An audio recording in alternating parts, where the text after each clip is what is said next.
Genshin 6.0 livestream is right around the corner, and honestly, it looks like one of the craziest updates we've had in a long time. From having a brand new region to brand new characters, anniversary hype, and even some big possible system changes, there is a lot to talk about. So in this video, we're going over everything we know so far before the 6.0 livestream, the characters, the banners, anniversary rewards, new map, and even some new sort of leaks about endgame content. Well, not exactly endgame, but a bit similar to that. So let's get into it. Before this, I want to announce that we are creating a brand new Discord server. For the time being, I'm keeping it open for a very limited members. Don't worry, I'm working on it. And trust me, this will be the best place for you to get entertained and for me to stay connected with y'all. So it will be open soon. Stay tuned for that. So back to the video. First, the timing of the live stream. The 6.0 live stream, according to calculations and all the updates and obvious banner patterns, is happening on August 29th. And the update should roll out around September 10th. So expect a shutdown of the servers itself from September 9th,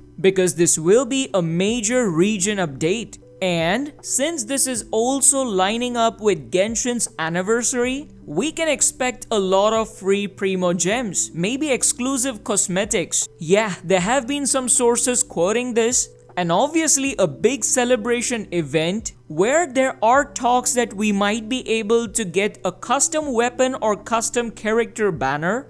Of course, that will be 5-star, but I think we should hold our horses for that. Now, the big question is, will Hoyoverse finally give us good anniversary rewards this time? Because we know that past years were, let's just say, underwhelming. So, the expectations this time are really high. Now, let's talk about the main characters that the players are literally peeling their eyes, saving their Primo Gems like crazy disciplined people, and awaiting for those gems. Number 1, it's Columbina, one of the biggest Fatui Harbingers, the star of this update, I would say. I would describe Columbina as an eerie, crazy psycho, like an almost haunting aesthetic, but overall a cute character. And according to some leaks, they do suggest her kit will be focused on off-field DPS with some unique scaling numbers. And let me tell you, if these numbers hold,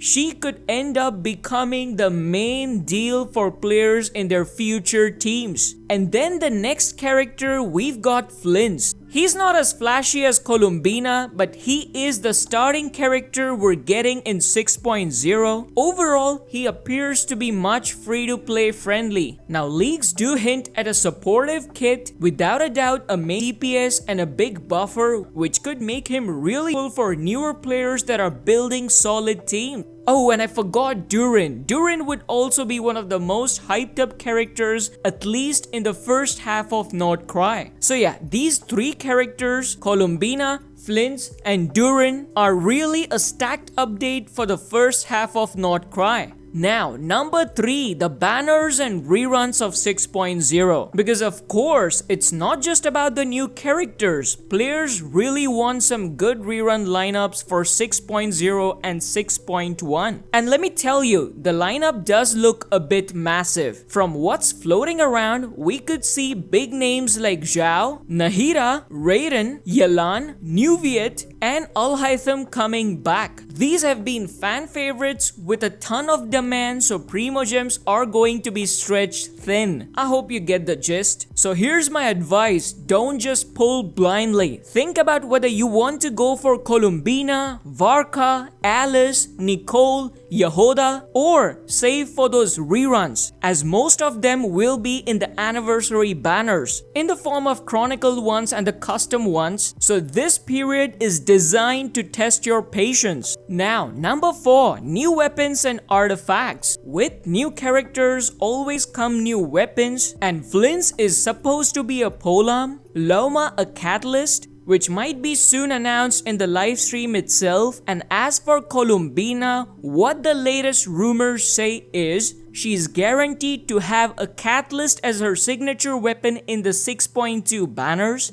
The weapon itself might be really unique, not just in terms of appearance, but we might see for the first time a weapon that would be responsible for changing the environment, like literally. For example, something like Thor's hammer. Isn't it awesome? I mean, this might be the very first time Genshin would be evolving the weapons. Now additionally, we're also expecting at least 2 new artifact sets. One should directly boost the lunar charge mechanics and the others would directly boost Columbina, or for the more general purpose DPS characters. So, I'd like to just give a sort of a little tip. Don't rush resins until we see real testing numbers. I've seen this for the past 4 years. People go crazy just after listening some artifact sets, substats, stats, whatever you wanna say, some descriptions, and later when they get to know the truth, it's sort of nerve-wracking. So things can change really fast. That's why I'm telling you this. Now, number 5. Let's talk about North Krai region and specifically exploration. You know what comes in my mind when we talk about North Krai? Fontaine level of expansion with puzzles, domains, new materials, and every single region combination that we've seen so far for the past 4 years. So what's interesting is that exploration buffs are rumored, meaning farming resources could actually be less of a grind compared to older regions. Gosh, if this is true, this will be a nice quality of life upgrade for everyone who loves exploration. I won't lie, this would be one of the biggest quality of life updates for the players. Now number 6, endgame and system changes. Yeah, here's where things get spicy. A new mode that's not similar to endgame, by the way. So leaks mention a potential new mode being added alongside Spiral Abyss. It could be a rotating challenge format offering rewards beyond just Primogems. And what's more interesting is you can trade these rewards in a co-op system or a co-op shop. Man, if this actually happens, it would be the first real refresh we've had in years. Not gonna lie, they would be able to wipe their stain off Stygian Onslaught. Now, on top of this, there are whispers about more quality of life changes. For example, faster artifact strongbox crafting, resin tweaks, and maybe even some graphic upgrades for certain characters. They are indeed small changes, but they will add up to something really big. Now, number 7, a wrap up or a recap. So 6.0 expecting Flins, Llama, I know, some stacked rerun banners like Nahida, Yalan, or maybe Raiden, new weapons and artifacts, especially for Columbina, the North Krai region, possible new content, and of course the anniversary rewards, all coming with version 6.0 in early September. Once again, the live stream will be on August 29th, and this will be confirmed officially, but for now, this is everything we know.